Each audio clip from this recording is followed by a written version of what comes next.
নমস্কার, সুরজিৎ মান্না ক্রিয়েশনস চ্যানেলের পক্ষ থেকে তোমাদের সবাইকে সুস্বাগতম। আশা করি তোমরা সকলে ভালো এবং সুস্থ আছো।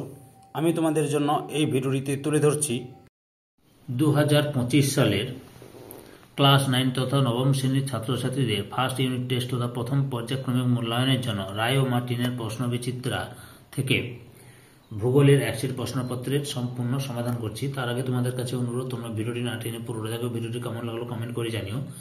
ভিডিওটিতে লাইক দাও এবং প্রচুর পরিমাণে শেয়ার করো। আর চ্যানেলে নতুন হলে চ্যানেলটিকে সাবস্ক্রাইব করে চ্যানেলের সঙ্গে যুক্ত হয়ে যাও। আলোচনা শুরু করছি। 4 নম্বর মডেল সেট বেলদা প্রভাতী বালিকা বিদ্যাপীঠ এইচএস এই স্কুলের প্রশ্নপত্রের সেটটি আলোচনা করছি। একের দাগে সঠিক উত্তরটি নির্বাচন করে লেখো। প্রথম প্রশ্ন, পৃথিবীর নিরক্ষীয় ব্যাস ও মেরু ব্যাসের পার্থক্য হলো অপশান বিতে 43 কিলোমিটার। 2 নম্বরে এরাটোস্থেনেস ছিলেন অপশান বিতে গ্রিক দার্শনিক। 3 নম্বরে অরোরা বোরিয়ালিস দেখা যায় অপশান বিতে সুমেরু বৃত্তে। 4 নম্বরে পৃথিবীর অনুসুর অবস্থান হয় অপশান এতে 3রা জানুয়ারি। 5 নম্বরে সবচেয়ে উন্নত মানের লৌহ আকরিকের নাম অপশান সিতে ম্যাগনেটাইট। 6 নম্বরে পশ্চিমবঙ্গে একটি তাপবিদ্যুৎ কেন্দ্র হল অপশান সিতে ব্যান্ডেল।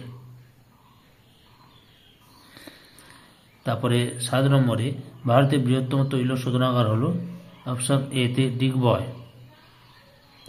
ভুল হয়েছে ভারতের বৃহত্তম তৈল শোধনাগার হচ্ছে অপশান ডিতে জামনগর। 2 দাগে শূন্যস্থান পূরণ করো। প্রথমে ড্যাশ ভারতের কৃত্রিম উপগ্রহ আর্যভট্ট।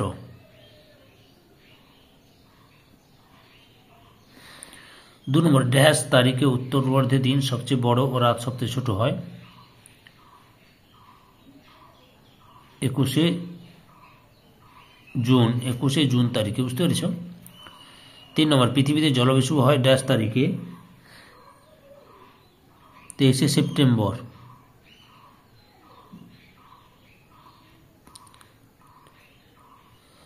4 নম্বরে পৃথিবীর গভীরতম সমুদ্র খাত ড্যাশ মহাসাগরে অবস্থিত প্রশান্ত।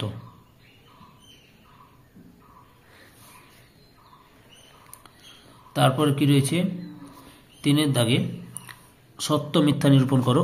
জাপানকে বলা হয় নিশ্চিত সূর্যের দেশ, মিথ্যা। এটা হচ্ছে নরওয়েকে বলা হয় নিশ্চিত সূর্যের দেশ। 2 নম্বরে কালো হিরে বলে বক্সাইটকে, মিথ্যা। কয়লাকে বলা হয় কয়লা। 3 নম্বরে অসমের ডিগবয় ভারতের প্রাচীনতম তৈল উৎপাদন কেন্দ্র, সত্য।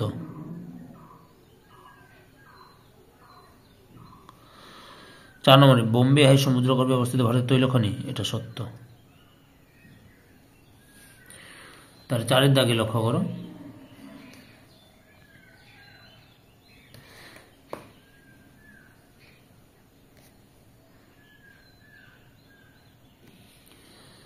নিচের প্রশ্নগুলি সংক্ষিপ্ত উত্তর দাও। প্রথম প্রশ্ন, পৃথিবীর সর্বোচ্চ ও সর্বনিম্ন স্থানগুলি কি কি?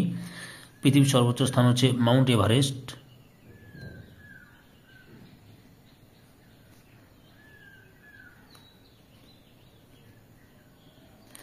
এবং সর্বনিম্ন স্থান হচ্ছে মারিয়ানা খাত, প্রশান্ত মহাসাগরে অবস্থিত।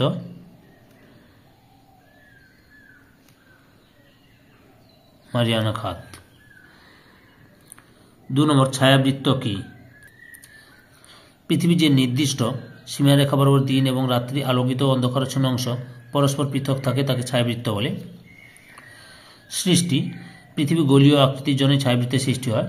প্রভাব, পৃথিবীর যদি কোনো অংশ ছায়াবৃত্তকে অতিক্রম করে আলোকিত হয় সেখানে উষা ও প্রভাতের সৃষ্টি হয়। অন্যদিকে পৃথিবীর যে অংশ ছায়াবৃত্ত অতিক্রম করে অন্ধকারাচ্ছন্ন হয় সেখানে গোধূলি বা সন্ধ্যার সৃষ্টি হয়। 3 নম্বরে সম্পদের 2টি বৈশিষ্ট্য লেখো। এই সম্পদের বৈশিষ্ট্য উপযোগিতা, কার্যকারিতা, প্রয়োগযোগ্যতা, গ্রহণযোগ্যতা, সার্বজনীনতা, ক্ষয়শীলতা, সীমাবদ্ধতা, সুগমতা। এতগুলো দেখালাম, তার মধ্যে যে কোনো 2টি বৈশিষ্ট্য ভালো করে লিখে নেবে। বুঝতে পেরেছ? 5 দাগে লক্ষ্য করো। নিচের প্রশ্নগুলি উত্তর দাও যে কোনো 3টি। প্রথম প্রশ্ন রয়েছে পার্থক্য লেখো। কুলীন গ্রহ, বামন গ্রহ। লক্ষ্য করো, কুলীন গ্রহ, বামন গ্রহ, কুলীন গ্রহ, বামন গ্রহ অন্য বস্তুকণার উপস্থিতি, কক্ষপথ থেকে বিচ্যুতি, ক্ষেত্রমান ভর, আকৃতি, ভর কেন্দ্র, উদাহরণ, এই সমস্ত বিষয়গুলো তুলে ধরে পার্থক্যটি লিখবে। বুঝতে পেরেছ? 5-এর দাগে 5-এর 2 নম্বরে অরোরা কি এবং কেন সৃষ্টি হয়। পৃথিবীর উভয় মেরু অঞ্চলে 6 মাস রাত্রি চলাকালীন সেখানকার বায়ুমণ্ডলে যে বর্ণময় আলোর ছোটা সৃষ্টি হয় তাকে মেরু প্রবাহ, মেরুজ্যোতি বা অরোরা বলে। কীভাবে সৃষ্টি হয়, সৃষ্টির কারণ কি? বায়ুমণ্ডলের আয়োনোস্ফিয়ারের বিভিন্ন গ্যাসীয় উপাদান অক্সিজেন, নাইট্রোজেন অতিবেগুনি রশ্মির প্রভাবে আয়নিত হয়ে ধনাত্মক বা ঋণাত্মক লাল, সবুজ, বেগুনি মেরুজ্যোতির সৃষ্টি করে। এত গ্রন্থ লিখবে। 3 নম্বরের দাগে অপ্রচলিত শক্তির সুবিধাগুলি লেখ। এই যে অপ্রচলিত শক্তির সুবিধা, অফুরন্ত উৎস, এখান থেকে শুরু করবে। স্বল্প ব্যয়, পরিবেশ মিত্রতা, সর্বত্র প্রাপ্ত, ঝুঁকিহীন এবং ভবিষ্যৎ বিকল্প শক্তি, অর্থাৎ একমাত্র বিকল্প শক্তি। এত গ্রন্থ লিখবে। 4 নম্বরে দক্ষিণ ভারতের জলবিদ্যুৎ উৎপাদনের সুবিধাগুলি লেখ। দক্ষিণ ভারতের জলবিদ্যুৎ উৎপাদনের সুবিধা, এই যে এখান থেকে শুরু করবে। বন্ধুর ভূমিরূপ, কঠিন শিলাস্তর, জলাধার নির্মাণের সুবিধা, স্বল্প ভূমিক্ষয়, অন্যান্য শক্তি সম্পদের অভাব, বিপুল চাহিদা, মূলধন বিনিয়োগ অভাব ঘটেনি। এতটার পর্যন্ত লিখবে। 6-এর দাগে যে কোনো একটি প্রশ্নের উত্তর দাও। প্রথম প্রশ্ন, পৃথিবীর অভিগত গোলকত্বের প্রমাণ দাও। এই যে সাধারণভাবে এখান থেকে শুরু করবি, বুঝতে পারছো? এত পর্যন্ত লিখো, পরের অংশটি দেখাচ্ছি। এই যে পৃথিবীর নিরক্ষীয় মেরু ব্যাস, কোন বস্তুর ওজনের পার্থক্য, পৃথিবীর আবর্তন গতি, নক্ষত্রের উন্নতি কোণের পার্থক্য, ঘড়ির সময়ের পার্থক্য,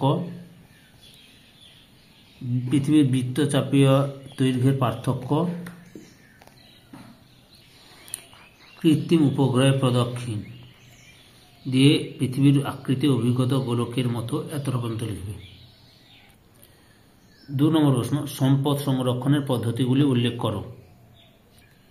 সম্পদ সংরক্ষণ, এখান থেকে শুরু করো। সম্পদ সংরক্ষণের পদ্ধতি: সম্পদের অতি ব্যবহার কমানো, দ্রব্যের রূপান্তর ঘটিয়ে ব্যবহার, অপচয় বন্ধ করা, উৎপাদন এবং ভোগের মধ্যে সমতা, জৈব সম্পদের উৎপাদন বৃদ্ধি, খনিজ দ্রব্যের পুনর্ব্যবহার, পুনর্ভব সম্পদের সময়ভিত্তিক এবং পরিকল্পনা মাফিক ব্যবহার, অপুনর্ভব বা ক্ষয়িষ্ণু সম্পদগুলির বিকল্প ব্যবহার,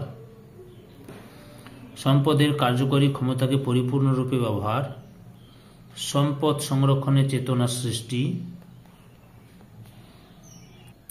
খরচ কমার দরুন তার স্থায়িত্ব বৃদ্ধি পাচ্ছে। এত পর্যন্ত লিখবে। বুঝতে পেরেছ? 7 নম্বরে রয়েছে প্রদত্ত ভারতের রেখা মানচিত্রে নিম্নলিখিত কেন্দ্রগুলির নাম ও অবস্থান উল্লেখ করো। 1 নম্বরে রয়েছে ভারতের প্রাচীনতম তৈল খনির নাম ও অবস্থান, নেভেলি কয়লা খনি, ভাকরা জলবিদ্যুৎ কেন্দ্র, দুর্গাপুর তাপবিদ্যুৎ কেন্দ্র, ভারতের বৃহত্তম লিগনাইট খনি নাম ও অবস্থান। আমি এক ম্যাপ পয়েন্টিং করছি, তোমরা পুরো ভিডিওটি লক্ষ্য করো। প্রথমে রয়েছে ভারতের প্রাচীনতম তৈল খনি ডিগবয়। আচ্ছা, অসমের ডিগবয়, অসমের 1 নম্বরে অসমের ডিগবয়। বুঝতে পেরেছ? এরপরে 2 নম্বরে কি রয়েছে? নেভেলি কয়লা খনি। এই যেখানটা নেভেলি কয়লা খনি, তামিলনাড়ুর নেভেলি। 3 নম্বরে রয়েছে ভাকরা জলবিদ্যুৎ কেন্দ্র। চলো পাঞ্জাবে ভাকরা জলবিদ্যুৎ, পাঞ্জাব, চলো আমরা পাঞ্জাব চলে যাই। এই যে পাঞ্জাবের ভাকরা জলবিদ্যুৎ কেন্দ্র 3 নম্বরে। তারপরে 4 রয়েছে দুর্গাপুর তাপবিদ্যুৎ কেন্দ্র, পশ্চিমবঙ্গে অবস্থিত দুর্গাপুর তাপবিদ্যুৎ কেন্দ্র। বুঝতে পেরেছ? 4 নম্বরে। 5 নম্বরে কি রয়েছে? ভারতের বৃহত্তম লিগনাইট খনি নেভেলি। সেই এটা আগেই করা হয়েছে। এই 5 নম্বরে এটা হচ্ছে নেভেলি, 5 নম্বরে। বুঝতে পারছো? তার প্রথমে দেখা অসমের ডিগবয়, তারপরে 2 নম্বরে হচ্ছে ভারতের বৃহত্তম লিগনাইট খনি বা নেভেলি কয়লা খনি 2 নম্বরে। 3 নম্বরে ভাকরা জলবিদ্যুৎ কেন্দ্র, আর 4 নম্বরে হচ্ছে পশ্চিমবঙ্গের দুর্গাপুরে তাপবিদ্যুৎ কেন্দ্র। সম্পূর্ণ ভিডিওটি দেখে আমার চ্যানেলে পাশে থাকার জন্য তোমাদের সবাইকে অসংখ্য ধন্যবাদ।